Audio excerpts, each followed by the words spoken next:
Hello everyone, sigma education point में आप सभी का स्वागत है। तो स्टूडेंट, आज हम रियल नंबर्स मतलब वास्तविक संख्या का पार्ट 6 लेकर आए हुए हैं, पार्ट 5 लेकर आए हुए हैं। तो कल हमने पार्ट 4 तक में कुछ कंटेंट यूट्यूब पर लोड कर दिया है और आज हम उसी सीरीज में आगे बढ़ेंगे। और हम कल एलसीएम के बारे में पढ़ाए थे, इसके पहले हम एचसीएफ के बारे में पढ़ाए थे। तो आज उसी पे कुछ क्वेश्चन हम आपको बताएंगे कि किस टाइप के क्वेश्चन बोर्ड एग्जाम में पूछे जाते हैं। जो क्वेश्चन यहाँ पे हमने लिख दिया है बोर्ड पर, लिखा हुआ the HCF of two numbers is 23 and their LCM is 1449. If one of the number is 161, find the other. मतलब क्या है? इसमें हमने आपको बताया कि इसका हिंदी जो है लिखा दो संख्याओं का एचसीएफ और एलसीएम 23 और 1449 है। यदि एक संख्या 161 है तो दूसरी संख्या बताएं। तो कैसे इसको फाइंड करेंगे? देखिए, इसके बताने के पहले हम आपको कुछ एक फार्मूला बताएंगे। देखिए, फार्मूला क्या होता है कि यहाँ पर एक रूल होता है कि HCF into LCM is equal to product of to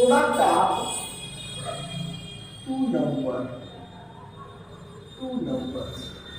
ठीक है, मतलब क्या है कि HCF into LCM equal to product of two number हुआ। मतलब ये हो गया कि जो एचसीएफ और एलसीएम का जो मल्टीपल आएगा वह प्रोडक्ट ऑफ टू नंबर, जो दो नंबर गिवन होगा उसके मल्टीप्लाई मतलब उसके गुणनफल के इक्वल हो जाएगा। यह रूल होता है। तो इसी रूल पे हम इसको निकालेंगे। ठीक है, तो कैसे होगा इस चीज को आप देखिए। तो हम लिखेंगे कि लिखा HCF of two number is 23। HCF कितना है आपका? एचसीएफ मतलब होता है मास। हम आपको पहले भी बता चुके हैं, एचसीएफ का मतलब होता है मास, जो कितना है 23 है। और एलसीएम कितना है? एलसीएम आपका कितना है? एलसीएम है 1449। ठीक है, इसमें लिखा हुआ है कि if one of the number is 161। ठीक है, मतलब एक नंबर जो है आपका 161 है। यहां लिखेंगे one number is equal to 161। क्या पूछा जा रहा है आपसे? Find the other number. मतलब पूछा जा रहा है आपसे अदर नंबर क्या होगा। ठीक है, तो आप इस रूल पे इसको सॉल्व करेंगे। ठीक है, ये रूल क्या है कि यहां हम लिखेंगे कि एचसीएफ इंटू एलसीएम, ठीक है, इक्वल टू प्रोडक्ट ऑफ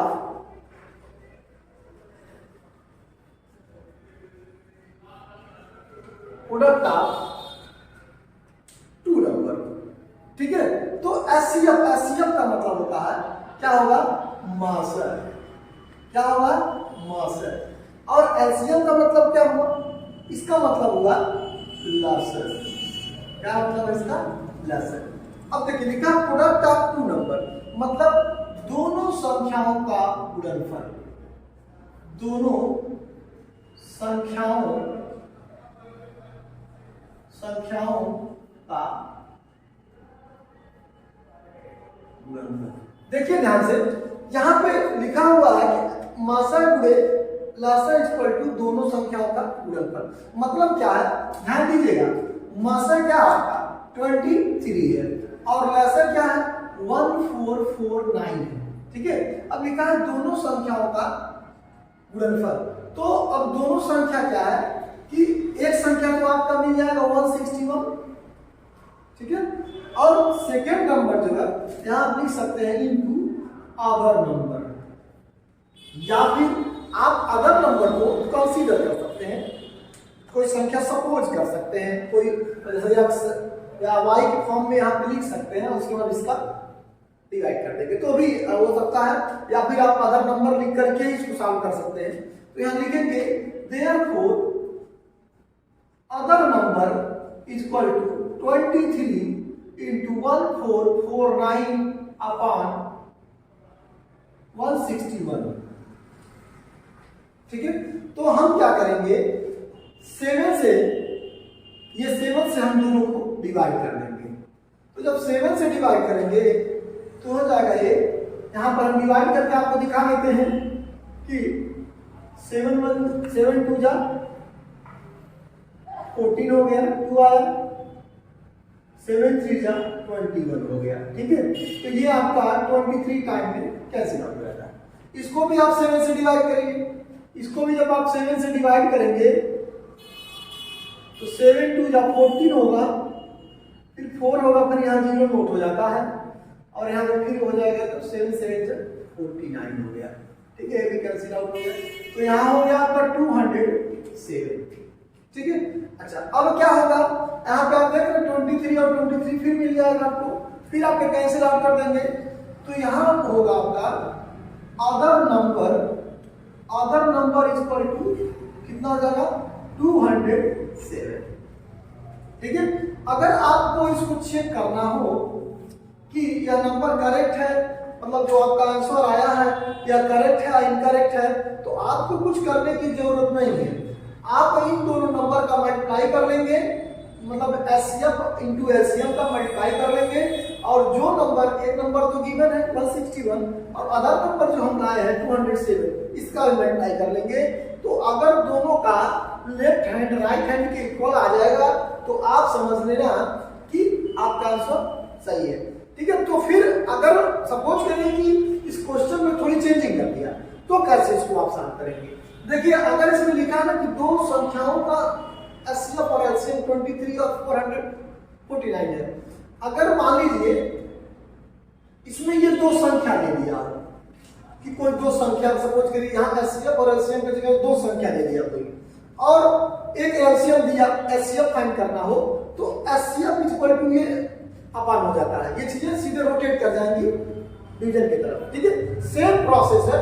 अगर मान लीजिए LCM product of two number है और एलसीएम है, एचसीएफ फाइंड करना तो नंबर को घुमा देंगे। अगर मान लीजिए कि एलसीएम फाइंड करना, एचसीएफ दिया हो तो इसको घुमा देंगे। तो इस टाइप से क्वेश्चन को आप सॉल्व कर सकते हैं, बहुत इजी वे में ये सॉल्व हो जाएगा।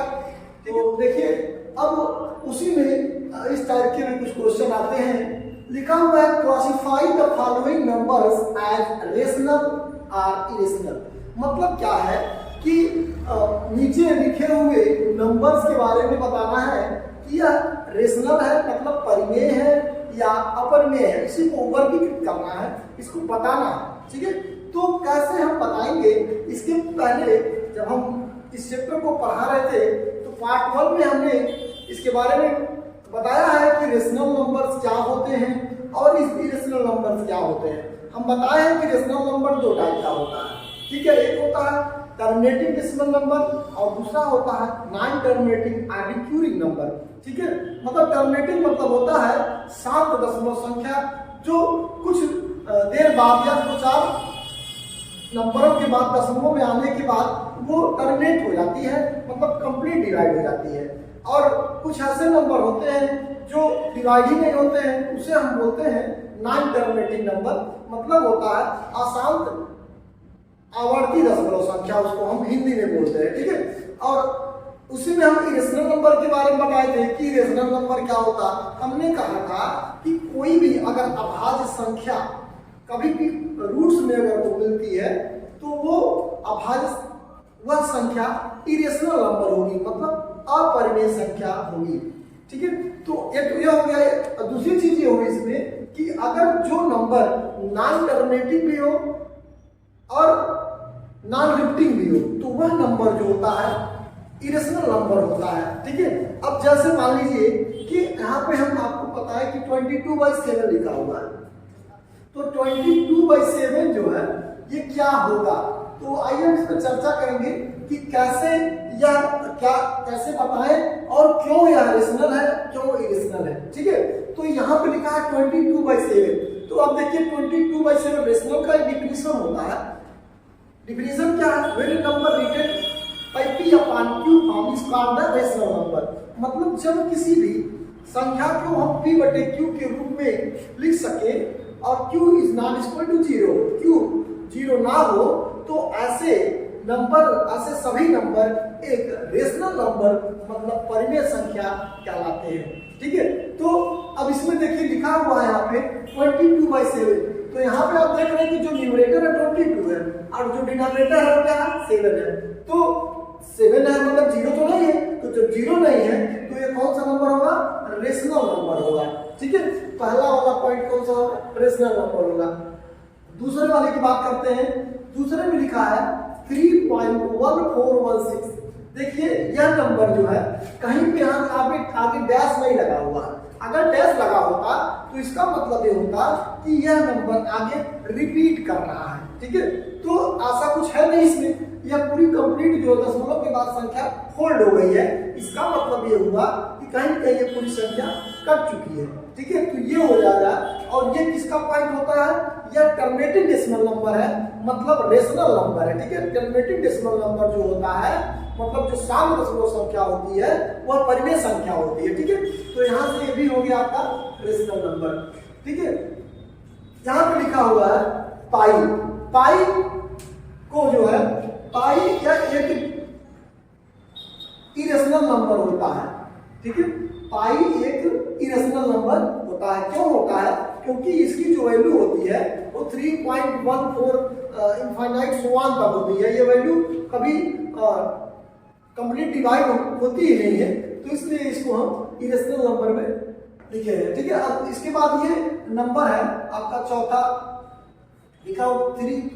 अब ये कैसे जानेंगे आप? देखिए जिस पे बार लग गया, यहाँ पे बार लग गया, सपोज करिए कि यहाँ लिखा हो 10.3333 इस टाइप से लिखा है, तो इस चीज को हम ऐसे लिख सकते हैं 10.3 बार। इसका मतलब ये होगा कि जो 3 है वह रिपीट कर रहा है, वह संख्या जो है रिपीट कर रही है, तो इसे हम बोलेंगे 10.3 बार। ठीक है, ऐसे यहाँ पे बार लगने का मतलब ये हुआ कि यह संख्या पूरी रिपीट कर रही है। और रिपीट करने वाली जो संख्या होती है वह non terminating and repeating number होती है। और जितनी भी रिपीट जो नंबर पुनरावृत्ति करती है, ऐसे नंबर्स को, ऐसे संख्या को हम अशांत आवर्ती दशमलव संख्या अर्थात परिमेय संख्या कहते हैं। आई मीन यह जो है एक रेशनल नंबर है। ठीक है, अगला पॉइंट है हमारा पांचवा। अगला पॉइंट है लिखा हुआ है 5.636363। देखिए सेम नंबर रिपीट कर रहा है। देखिए यहाँ 636363। अगर इसके डिसकंटिन्यू होता है, मतलब बीच में कोई और नंबर रिपीट करने लगता, तब तो ये रेशनल नहीं होता। ठीक है, लेकिन ये देखिए सेम नंबर रिपीट कर रहा है, तो इसलिए यह भी एक रेशनल नंबर होगा, क्योंकि यह जो नंबर है यह terminating non terminating repeating number है। ठीक है, इसलिए ये रेशनल नंबर होगा। ठीक है, यहां पर आप देखेंगे उस पॉइंट नंबर 6 में आप देख रहे हैं ना कि यहां लिखा 2.04। ठीक है, उसके बाद देखिए 00 हो जा रहा है, फिर 4, उसके बाद देखिए 000 हो जा रहा है, फिर 4। इसका मतलब है कि डिसकंटिन्यू हो जा रहा है। या अगर ये चीजें लगातार वही चीज हुआ करता है 0.4 0.4 0.4, तब तो वो संख्या रेशनल होगा। लेकिन यह जो है डिसकंटिन्यू हो जा रहा है, नंबर क्या हो रहा है? बढ़ रहा है, तो यह non terminating non repeating number है, अर्थात यह अशांत अनावर्ती दशमलव संख्या है। ठीक है, तो इसे हम बोलेंगे इरेशनल नंबर। ठीक है,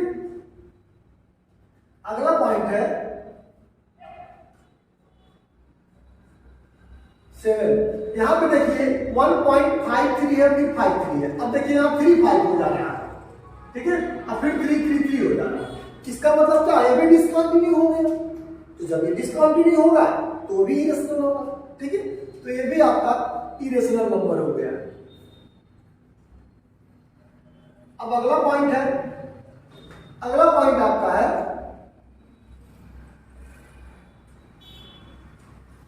यहाँ पे देखिए 3.1212, देखिए ये दोनों तो रिपीट कर रहा है, लेकिन फिर 2 1 पे 2 हो जा रहा है, ये भी डिसकंटिन्यू है। तो जब ये भी डिसकंटिन्यू है तो ये भी होगा इरेशनल नंबर। बात समझ में आ गई?